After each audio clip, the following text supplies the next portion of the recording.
अर्पण दिवस कार्यक्रम ओडिशा प्रदेश रो भोगराई ब्लॉक महेश्वरपुर ग्राम पंचायत रे होईछि। ए महेश्वरपुर ग्राम पंचायत रो 4 खंड गाँ 9टी बसती एवं 15टी वार्ड संपन्न 1373 परिवार बसवास करुछंती।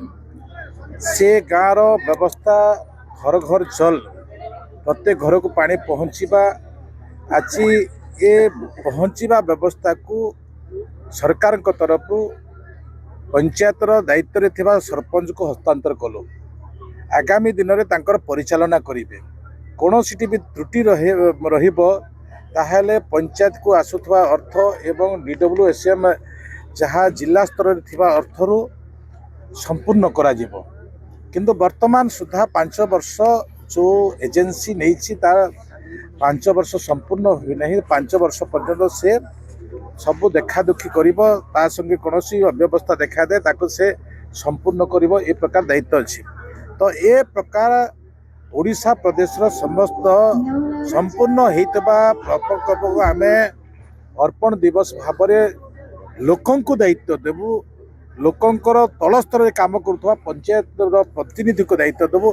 ए प्रकार निर्णय यशस्वी प्रधानमंत्री नहीं एवं ताहा ओडिशार आज प्रथम पंचायत आमे अर्पण दिवस कार्यक्रम नहीं।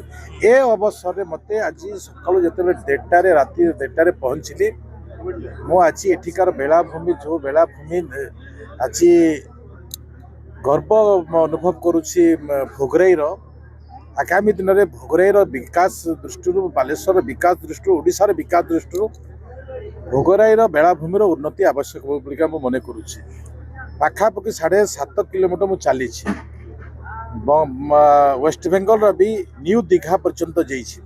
देखला बेले सेपट जब डेभलप करिछि आम दुर्भाग्य आम अंचल डेभलप होला नहीं। किंतु विगत दिन में उपमुख्यमंत्री प्रभाती परिड़ा जे कि टूरिज्म रो दायित्व रे अछंती से घोषणा करी जाइछंती एवं 10 कोटी रो गोटे DPR प्रस्तुत होईछि एवं आउ 40 कोटी रो भी चलीछि। एवं मो आछि जहाँ अनुभव कली मो विभाग रो भी एक आईबी आमे प्रस्तुत करिवु जहाँ कि एठी लोक जो माने आसीबे सेठी रहिबार व्यवस्था हेबो एवं ता संगे संगे एठिकार युवक माने बाहर को से माने काम करिबा पाई जाउछथि। जोठी कटेज अछि जोठी होटल व्यवस्था अछि सेठी जाउछथि। ये व्यवस्था विगत दिनरु बुझिबार कथा थिला किंतु आजिकार सरकार मु आज देखला परे मते बहुत दुख लागुछि एवं आगामी दिन में से माने किमिति फेरिबे एठी रोजगार सक्षम हेबे ए प्रकार व्यवस्था भी देखिली। एवं सबुठारो एठिकार संस्कृति संपन्न चंदनेश्वर जते जाइछि सेठी देखिली सेठी जो जिनिस बिक्री होछि से जिनिस एठिकार उत्पादित बिक्री नुहे से जिनिस भी SCG ग्रुप तैयारी करि परिबो। आमे अनेक दृष्टि आमे पारंगम अछु किंतु बाहर जिनिस को आमे जो व्यवस्थित भाव में एठी आनी बिक्री करुछु एवं आमर लोग आमे इंटरप्रेन्योर आमे उद्योगी तैयारी करि पारुनु। ए भी आगामी दिन में मो CDO को दायित्व देछि एवं अधिकारी को दायित्व देछि।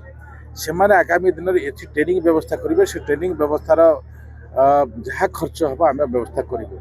ये प्रकार आज निर्णय अनेक विषय जाना पाइला किंतु सबुठार बड़ कथा होती भोगराईर विकास दृष्टि जदि SS जो अच्छी ताकू जदि NH करा न जाए डबल रास्ता करा न जाए 4 टकिया रास्ता न करा जाए ताहले भोगराई विकास हमर पाए प्रश्नवाची हो।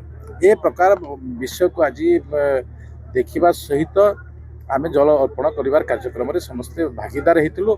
एठिरे मानवर MP प्रताप षडंगी एठिकार विधायक सदर विधायक नीलगिरी विधायक ता सहित मोर विभाग EIC ठार आरंभ करी बालेश्वर विधायक